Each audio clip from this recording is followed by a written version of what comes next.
Assalamualaikum warahmatullahi wabarakatuh. Salam sejahtera untuk kita semua.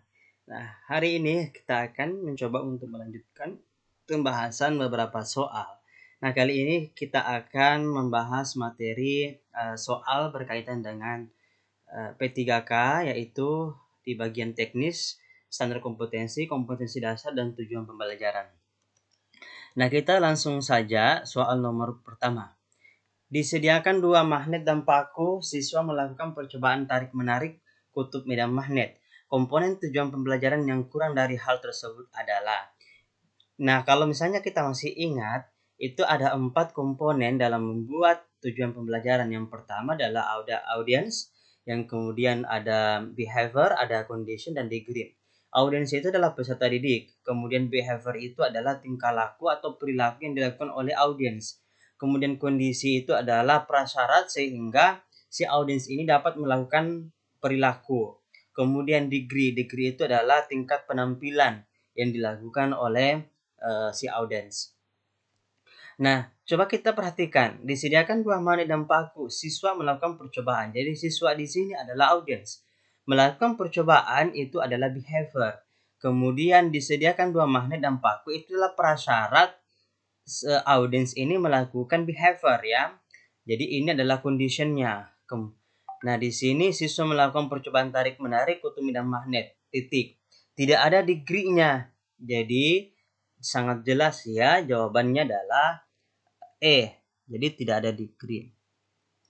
Nah, kalau kita misalnya ingin memperbaiki tujuan pembelajaran ini, jadi kita bisa tambahkan degree. Disediakan 2 magnet dan paku, siswa melakukan percobaan tarik-menarik kutub medan magnet secara sistematis misalnya, atau secara tepat misalnya, secara benar misalnya ya.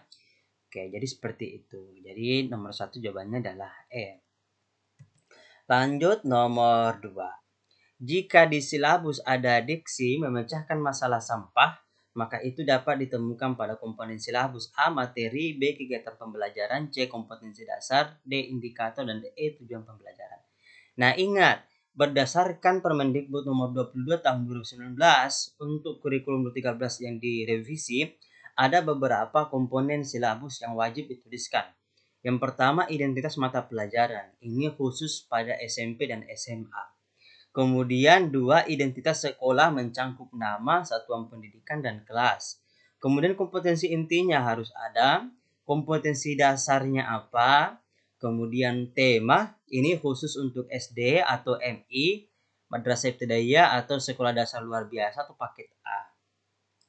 Kemudian ada materi pokok, ada pembelajarannya, penilaiannya, alokasi waktu, sumber belajar. Ini cukup lengkap ya silabus ini. Nah, kalau teman-teman masih ingat dengan video pada penjelasan kita berkaitan dengan standar kompetensi, kompetensi dasar, dan tujuan pembelajaran, diksi memecahkan masalah sampah itu masuk dalam kompetensi dasar. Jadi jawabannya adalah C ya, kompetensi dasar. Nah, sedangkan komponen RPP berdasarkan Permendikbud nomor 22 tahun 2019 itu juga cukup jelas, cukup lengkap. Yang pertama itu harus ada identitas sekolah, yaitu nama, satuan pendidikan, kemudian identitas mata pelajaran atau tema, subtema, kelas semester, materi pokok, alokasi waktu, tujuan pembelajaran, kompetensi dasar, dan indikator pencapaian kompetensi, materi pembelajaran, metode pembelajaran, media pembelajaran, dan sumber belajar. Jadi sangat lengkap. Silabus dan RPP sangat lengkap. Lengkapnya silabus ini sebenarnya dimaksudkan agar kita lebih mudah untuk menyusun RPP. Ya, oke. Kita lanjut. Nomor 3. Seorang guru mencari materi dan media dari internet saat menyusun RPP.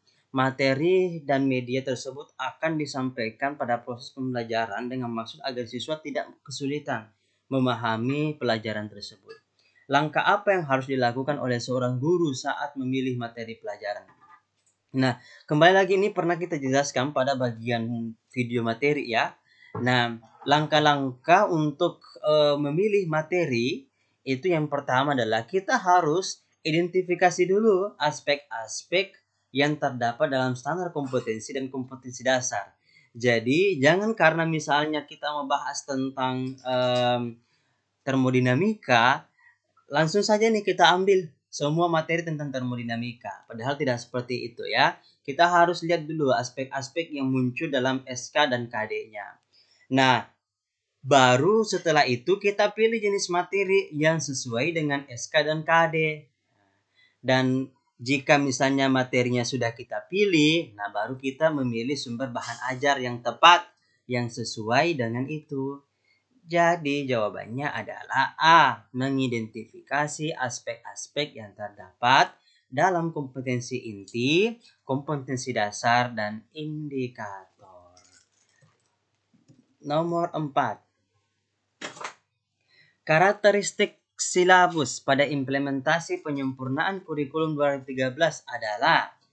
Nah, di soal sebelumnya itu kan sudah saya sebutkan apa sih isi dari silabus itu. Nah, kalau teman-teman lihat isi silabus itu cukup lengkap, ya sangat lengkap sekali menurut saya. Apa sih maksud dari lengkapnya silabus itu? Itu dimaksudkan agar ketika guru menyusun RPP itu mudah. Ya, karena sudah ada jelas rambu-rambunya pada silabus. Jadi jawabannya yang benar adalah A.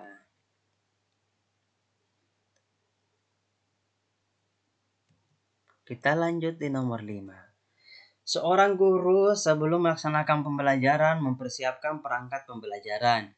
Setelah menyusun indikator pembelajaran, lalu menyusun tujuan pembelajaran. Hal ini termuat dalam, nah itu jelas di dalam RPP. Jadi tujuan pembelajaran itu masuk di RPP ya. Indikator pembelajaran dan tujuan pembelajaran itu ada di RPP. Tidak ada di silabus. Nah, indikator dan tujuan pembelajaran adalah komponen dari RPP, rencana pelaksanaan pembelajaran. Pada silabus tidak terdapat indikator dan tujuan pembelajaran. Jadi jawaban yang benar adalah B. Oke, teman-teman Bapak Ibu Guru masih semangat? Kita lanjut ke soal nomor 6. Silabus dan RPP adalah pedoman bagi guru dalam melaksanakan pembelajaran yang berupa rencana pembelajaran. Perbedaan antara silabus dan RPP adalah apa perbedaannya? Oke. Nah, silabus berisi kompetensi dasar dan RPP berisi kegiatan belajar yang diarahkan untuk mencapai kompetensi dasar. Jadi lihat kan tadi pada soal nomor berapa itu. Jadi di silabus itu ada KD-nya. Ada kompetensi inti dan kompetensi dasar, sedangkan di RPP tidak ada. Nah, kompetensi dasar itu dimaksudkan guru lebih mudah membuat RPP karena berdasarkan kompetensi dasar. Nah, KI dan KD dikembangkan dari standar kompetensi lulusan. Nah, kalau masih lupa cara penyusunan mulai dari standar kompetensi lulusan sampai ke bawah, itu nanti Bapak Ibu Guru bisa review kembali atau melihat kembali video kita yang berkaitan dengan materi ini. Jadi KI dan KD dikembangkan dari standar kompetensi lulusan. Silabus dikembangkan dari KI dan KD, sementara RPP mengembangkan KD ke dalam indikator pencapaian kompetensi dasar dan tujuan pembelajaran. RPP disusun oleh masing-masing guru, sedangkan silabus dikembangkan oleh Kemendikbud. Jadi maksud dari silabus ini, jadi sudah ada format baku, format dasar dari Kemendikbud. Setiap mata pelajaran itu punya RPP yang disusun oleh Kemendikbud. Nah, setiap mata pelajaran punya silabus yang disusun oleh Kemendikbud. Dengan silabus itu memang kan sudah dirumuskan di situ KI dan KD yang berdasarkan standar kompetensi lulusan. Nah, tinggal kita jabarkan ke dalam indikator dan pencapaian kompetensi dasar serta tujuan pembelajarannya. Itu bagian guru di RPP-nya. Jelas ya? Jadi jawabannya adalah A. Oke, lanjut nomor 7. Pada sebuah RPP tertulis contoh rumusan indikator kompetensi seperti ini. Jadi ini indikator kompetensinya menjelaskan kondisi operasi sistem dan komponen perangkat keras. Berarti ini pelajaran TIK ya. Jika pendidik ingin menyusun menjadi TP, maka rumusan yang tepat adalah ingat, Bapak Ibu Guru, TP membuat tujuan pembelajaran itu ada 4 komponen yang harus terpenuhi. Ada conditionnya seperti apa, ada audiensnya, ada behaviornya, dan ada degree-nya. Nah, coba kita lihat di bagian A. Kita plototi satu persatu. Setelah melaksanakan proses pembelajaran melalui praktik, berarti ini condition. Siswa dapat menjelaskan kondisi operasi sistem dan komponen perangkat keras berupa komponen input, komponen proses, dan komponen output. Siswa audiens dapat menjelaskan kondisi, berarti itu behaviornya, tapi tidak ada degree-nya, berarti A salah. Bagian B, setelah melaksanakan pembelajaran dan menggali informasi melalui diskusi, ini adalah condition. Siswa dapat menjelaskan kondisi operasi sistem dan komponen perangkat keras secara benar. Siswa masuk audiens dapat menjelaskan kondisi adalah behavior, secara benar adalah degree. Berarti sudah jelas B yang benar ya. Tapi kita lihat dulu jawaban lainnya. Bagian C, siswa dapat menjelaskan operasi sistem dan komponen perangkat keras meliputi komponen input, proses, dan output secara benar. Audiens ada, behaviornya itu menjelaskan operasi sistem dan lain sebagainya. Kemudian degree-nya ada secara benar. Tapi tidak ada prasyaratnya, yaitu conditionalnya tidak ada. Jadi C salah. Tidak ada conditionalnya. Kemudian kita lihat D. Menjelaskan kondisi operasi sistem dan komponen perangkat keras. Komponen input, proses, dan output tanpa memilih catatan. Ini sangat kurang. Audiensnya tidak ada, degree-nya tidak ada, conditionnya tidak ada. Kemudian kita lihat di bagian E. Setelah melaksanakan pembelajaran dan menggali informasi melalui diskusi materi, kondisi operasi sistem dan perangkat keras, dan komponen perangkat keras secara benar tanpa memilih catatan. Tidak ada audience, tidak ada condition, tapi ada behavior dan degree. Ya, jadi yang paling benar adalah B. Jelas ya teman-teman sekalian? Jadi tidak ada lagi masalah nih dalam membuat tujuan pembelajaran. Nomor 8. Dalam menentukan jumlah alokasi waktu pada kompetensi dasar, Budina selalu memperhatikan aspek-aspek di bawah ini. Kecuali dalam menentukan jumlah alokasi waktu, ada beberapa hal yang harus kita perhatikan. Ya, yang pertama adalah jumlah minggu efektif. Kemudian jumlah dan kelulusan KD, kedalaman dan tingkat kesulitan KD, tingkat kepentingan atau urgensi kompetensi dasar. Jadi ini yang harus diperhatikan ketika kita mau menentukan alokasi waktu kompetensi dasar. Ya, ada 4. Nah, jadi karena di sini kecuali berarti E ya, jangka waktu penggunaan media. Bukan itu yang kita perhatikan ketika menentukan alokasi waktu pada kompetensi dasar. Nomor 9. Penentuan alokasi waktu pada silabus berdasarkan.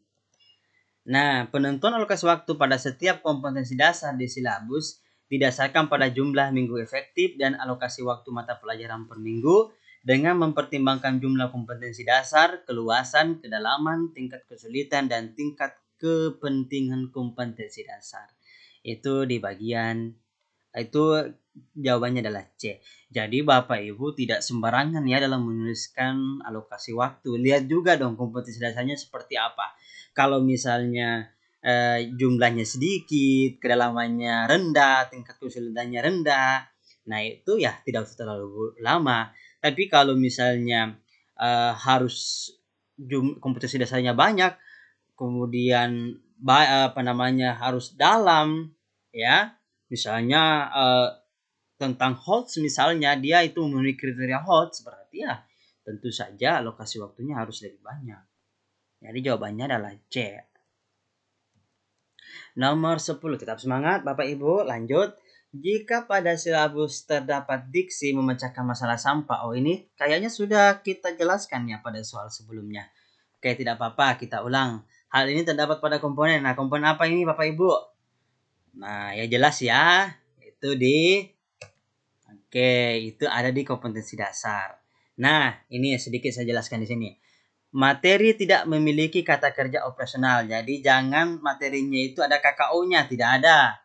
Ya, KKO itu kata kerja misalnya menganalisis dan lain sebagainya. Kegiatan pembelajaran meliputi langkah pendahuluan, isi, penutup.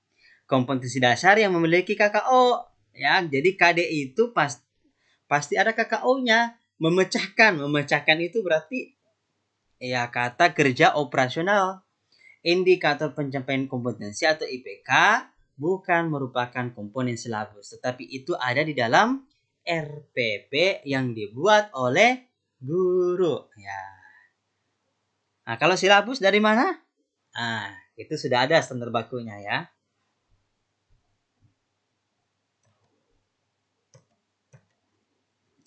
Nomor 11. Seorang guru sebelum melaksanakan pembelajaran mempersiapkan perangkat pembelajaran. Setelah menyusun indikator pembelajaran untuk kompetensi dasar tertentu. Selanjutnya menyusun tujuan pembelajaran. Hal ini termuat dalam. Nah, masih ingat ya. Jadi tujuan pembelajaran masuk di mana Bapak Ibu? Nah, itu masuk di mana? Di RPP ada. Ya, di RPP ada.